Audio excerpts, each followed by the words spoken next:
Hello दोस्तों, नमस्ते। कैसे हो आप लोग। तो आपको बताते हैं कि रिकॉर्डिंग देवी से संबंधित आज हम कुछ बातें जो हैं वो करेंगे। एक्चुअली होता क्या है कि हिमाचली के लाइव में जो है वो रिकॉर्डिंग देवी से संबंधित कुछ बातें चल रही थी लाइव में, और उस लाइव में हिस्सा बने थे अंशु के भाई धीरज और मिस्टर पड़ोसी, जो कि स्नैपी गर्ल के ससुराल में पड़ोसी जो हैं उनके, वो उसका हिस्सा बने। और ऐसे मतलब इस तरह की कुछ बातें हुई, ऐसे कुछ बातों का खुलासा हुआ कि चौंकाने वाले तथ्य जो हैं वो सामने आए। ऐसा नहीं है कि वो लोग एकदम इस लाइव में कूद पड़े या अपने आप कुछ बातें करने लगे, ऐसा नहीं है। उस लाइव में ऐसी इनसे संबंधित कुछ बातें पहले से ही चल रही थी, क्योंकि अभी थोड़े दिन पहले ही अंशु जो है अपने मम्मी पापा के साथ में शिवपुरी आ गई, और उसके बाद में उन्होंने कुछ बातें ऐसी करी थी जिसका जवाब जो है स्नैपी गर्ल ने 25 मिनट का वीडियो बना के दिया। उनकी बातों का जवाब मतलब अपने ही उसमें दिया। बातों का जवाब क्या, इतनी लंबी चौड़ी बातें तो अंशु ने नहीं करी थी, लेकिन सपना को आप जानते हैं कि वो इस तरह से बातें करती हैं कि किसी से अगर भिड़ना चाहती हैं तो भिड़ना ही चाहती हैं, और जब देखती हैं कि कोई उनसे ऊपर हो रहा है तो वहां से वो हट लेती हैं, या तो कंट्रोवर्सी को दूसरी तरफ वो मोड़ देती हैं।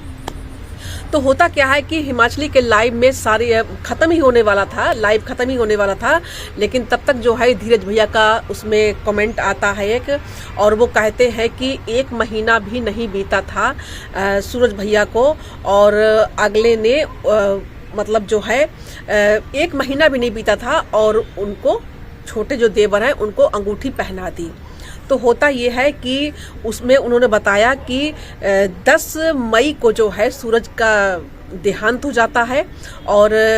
7 जून को जो है उनके देवर का बर्थडे होता है, और बर्थडे में जो है वो उनको एक अंगूठी गिफ्ट करती हैं, और वो अंगूठी जो है उनके मिस्टर पड़ोसी हैं उनसे उन्होंने मतलब स्नैपी गर्ल ने उनसे वो अंगूठी मंगवाई थी कि मुझे जो है छोटे वाले मतलब भैया को जो है सॉरी छोटे भैया पहले कहती थी, लेकिन उसके बाद में तो उनके पति हो गए वो, और उनको मुझे गिफ्ट करनी है। तो उन्होंने एक अंगूठी उनको लाके दी थी। उसके बाद में जो है फिर धीरज कमेंट करते हैं उसमें कि जो सूरज भैया और राजवीर भैया के नाम से जो भी संपत्ति थी, और जो भी मतलब जो भी अचल संपत्ति थी या उनके नाम से जो भी संपत्ति थी, वो सारे संपत्ति के कागजात जो है वो उनको दे दिए गए हैं। तो ये चीज़ तो हम लोग पहले भी कहते थे कि ये संपत्ति हर समय चालीसा करती रहती हैं, और यदि उनके सास ससुर अपने लड़कों की जो भी संपत्ति है या इनकी जो संपत्ति इनके नाम से अगर नहीं देते हैं, तो सामने जो उनके सास ससुर हैं वो उसको बेच भी तो नहीं सकते, तो उसका भाई वो करेंगे क्या। तो उन्होंने जो है ये हर समय लड़ाई झगड़ा करती रहती थी संपत्ति के लिए, ये है वो है, ये है वो है, अंशु से भी झगड़ती रहती थी। तो उनके सास ससुर हैं उन्होंने सारी संपत्ति जो है बेटों के नाम जो थी वो, और जिसपे उनका ही हक था और उनके बच्चों का हक था, और उनसे सपना की जो संपत्ति थी नाम से, वो सारे कागजात उनको दे दिए। अब आपने देखा कि 25 मिनट का वीडियो जो सपना ने बनाया था, तो उसमें देखा आपने कि वो किस तरह से बात करती है। ऐसा लगता है कि सारी संपत्ति जो है उन्हें बूढ़ा बूढ़ी के पास में है, लेकिन ऐसा नहीं है। उनके नाम से जो है बूढ़ा बूढ़ी के नाम से जो भी संपत्ति है वो उन्होंने नहीं दी, बेटों के नाम से और स्नैपी गर्ल के नाम से जो भी संपत्ति थी उन्होंने सारे कागजात उनको दे दिए। तो इसमें वो लोग आपस में बातें करते हैं, और लाइव में ये भी बताते हैं कि ये जो है आंटी जो थी, तो इस घर में लड़ाई झगड़ा बहुत होते थे, और ये वहाँ पे अंशु के जाने के बाद में इनको रास्ता खुल गया। ये भी बोली कि मैं अकेले यहाँ पे नहीं रहूंगी, और मैं इस घर में इस तरह से बंद नहीं रह सकती हूँ। तो घर वाले तो पहले भी उनको मना नहीं करते थे, वो लोग इनके मुंह ही नहीं लगते थे, वो जानते हैं किस तरह की थी। इसको चाहिए थी आज़ादी, जो कि उस घर में इसको खुले तरीके से नहीं मिल पा रही थी, इसीलिए जो है इसने पहले अंशु को बाहर निकाल दिया, उसके बाद में अपने आप भी उस घर से निकल गई। तो भाई उस घर में रहती तो भी तो वो लोग कुछ नहीं कहते, वो लोग तो इनको लेने भी गए थे, लेकिन ना तो इसने उन लड़कियों से ही उनकी पोतियों से उनको मिलने दिया, ना ही कोई बात करने दी, मतलब आने की तो बात ही आप छोड़िए दूर। तो वैसे भी इनका क्या होता है कि जब इनके व्यूज डाउन होने लगते हैं तो एक कंट्रोवर्सी शुरू कर देती है, और अक्सर ये चीज़ हमने देखी है कि जब भी जो उनके पड़ोसी हैं ये कोई बात कहते हैं या कोई वीडियो डालते हैं, तो ये उस पे से जो है कोई मतलब वो नहीं करती हैं, ना कोई उस पे जवाब देती हैं, ना कुछ करती हैं, जबकि पीछे आराम से हट जाती हैं। और ऐसा लगता है कि मिस्टर पड़ोसी जो है वो इनके बारे में बहुत कुछ जानते हैं, बहुत कुछ मतलब जानते हैं। तो ये उनके पलट के जवाब नहीं देती हैं, लेकिन ऐसा लगता है कि जो बातें लाइव में हुई हैं, इन लोगों ने, धीरज ने और पड़ोसी ने कही हैं, तो उन बातों को लेके इनको बुरा तो बहुत लगेगा और बहुत जल्द ये ऐसा तड़कता भड़कता जो वीडियो लाने वाली जरूर है। इनकी पहले की वीडियो में भी आपने देखा होगा कि जो आंटी जी है उनके साथ भी मारपीट उस घर में हुई थी और मिस्टर पड़ोसी जो है वो अपने घर उनको लेके गए थे और वो ये भी बता रहे थे कमेंट में करके नीचे लाइव में, हिमाचली के लाइव में, कि आंटी के काफ़ी चेहरे पे चोट लग गई थी, उनके नील वगैरह भी पड़ गए थे। तो ये लड़ाई किस लिए हुई थी ये तो आप लोग सभी लोग जानते हैं। जैसा कि उनके ससुर ने ये बात कही थी एक बार, जब पीछे बात हुई थी द रोड चैनल को लेके, तो उस समय जो भी हुआ था, केस फाइल हुआ था कि साइबर क्राइम में कि किसके पास है किसके पास नहीं है, तब उनके ससुर ने ये बात बताई थी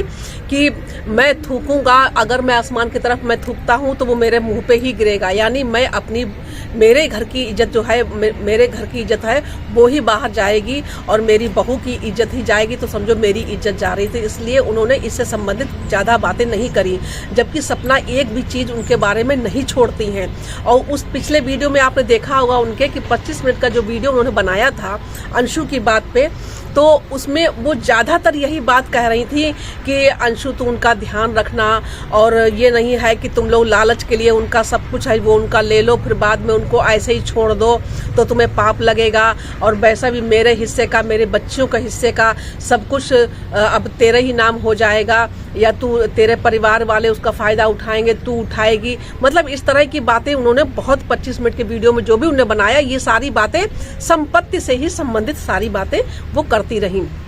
ऐसा लगता है कि सारी संपत्ति उनके सास ससुर के पास ही अभी है, लेकिन ऐसा नहीं। लेकिन इन्होंने एक बार भी उस वीडियो में ये जिक्र नहीं किया कि मेरे सास ससुर ने, मेरे जो हस्बैंड दोनों थे, उनके नाम की संपत्ति और मेरे नाम की संपत्ति के जो भी कागजात थे मुझे दे दिए हैं। एक बार भी उन्होंने ये चीज नहीं कही। ये इनका झूठ देखिए कितना बड़ा झूठ है, और किस तरह से बातों को, अपनी बातों को छुपाती हैं और सास ससुर और अंशु की बातों को जग जाहिर करती रहती हैं। तो इस बात का उन्होंने एक बार भी जिक्र नहीं किया, और ऐसा लगता है कि जाने कितनी संपत्ति इनके सास ससुर के पास अभी है, जिसका इनको अभी भी, मतलब सब कुछ इनको मिल जाए। घर से बाहर भी निकल गई, सास ससुर की सेवा भी नहीं करना चाहती, उनकी देखभाल भी बुढ़ापे में नहीं करना चाहती हैं, लेकिन सब संपत्ति संपत्ति संपत्ति संपत्ति हर समय यही चालीसा जो है वो गाती रहती हैं। तो ये सारी चीजें जो हैं अब धीरज की तरफ से और उनके पड़ोसी भाई जो हैं, मिस्टर पड़ोसी, उनकी तरफ से ये सारी बातें, इन सब चीजों का खुलासा हुआ है, वरना इन चीजों का खुलासा कोई करता ही नहीं। उनके ससुर और सास तो इन सब चीजों के बारे में बात ही नहीं करते, वो बेचारे तो कुछ बोलते ही नहीं है। वो तो केवल गए और अंशु को लेके अपने घर पे चले आए, क्योंकि भाई अकेला घर जो है खाने को दौड़ता है, और वो लड़की कम से कम उस घर में आ गई है, थोड़ा उन लोगों को चहल पहल लगेगी, थोड़ा अच्छा लगेगा। और बूढ़ा जो है वो उनके साथ में एक नौकरानी घर पे है, लेकिन फिर भी जो है उनको पूरा घर जो है, कितना पूरा हरा भरा घर था, और एकदम सारे के सारे ही उस घर से चले गए। वो ये भी कहती कि पता नहीं कौन सी मनहूस घड़ी में ये घर हमने लिया था। सन 2000 में उन्होंने बताया कि सन 2000 में इस घर में हम लोग आए थे, और उस समय जो थे वो सूरज और जो राजवीर थे बहुत छोटे छोटे थे, और शायद वो लोग 6 या 5th में इस तरह से पढ़ रहे थे हैं। तो आपको बताते हैं कि सपना कितना झूठ बोलती है और हर समय संपत्ति संपत्ति करती रहती हैं, जबकि आधे से ज्यादा संपत्ति तो उनको मिल चुकी है। और अब जो भी संपत्ति बूढ़ा बूढ़ी के नाम से है वही उनके पास है, केवल उनके सास ससुर के पास में वही संपत्ति जो उनके नाम से है, बाकी वो सब कुछ इनको दे चुके हैं। इसीलिए आप देख नहीं रहे हैं कि कहीं कुछ इनका सब कुछ चलता ही रहता है, और जब मिस्टर पड़ोसी कुछ बोलने आते हैं तो ये पीछे हट जाती हैं, क्योंकि ये जानती हैं कि ये हमारे बारे में सब कुछ जानता है और सारी पोल खोल के रख देगा। इसलिए ये उसके मुंह कभी नहीं लगती हैं, ना ही वो वीडियो बनाता है तो उसके पीछे से इस तरह से कोई वीडियो बनाती हैं। लेकिन यदि कोई और बोलता है तो ये उसको हर तरह से टोंट मारती हैं, हर तरह से उसको खुलासा उन बातों का करती हैं जो कभी बातें हुई ही नहीं। यहाँ तक कि इन्होंने अपने ससुर को भी नहीं छोड़ा, और अपनी वो छोटी लड़की जो अंशु है उस तक को नहीं छोड़ा। उससे संबंधित सारी बातें इन्होंने कह डाली जो कि सोशल मीडिया पे नहीं लानी चाहिए थी। तो आप देखिए कि किस तरह से जो है स्नैपी गर्ल झूठ बोलती हैं और संपत्ति करती रहती हैं, और सारी संपत्ति जो है, आधे से ज्यादा संपत्ति इनके जो है इनके पास आ चुकी है।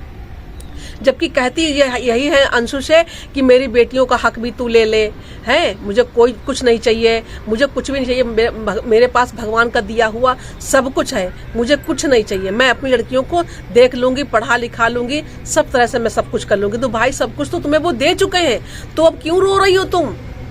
किस बात का रोना रो रही हो?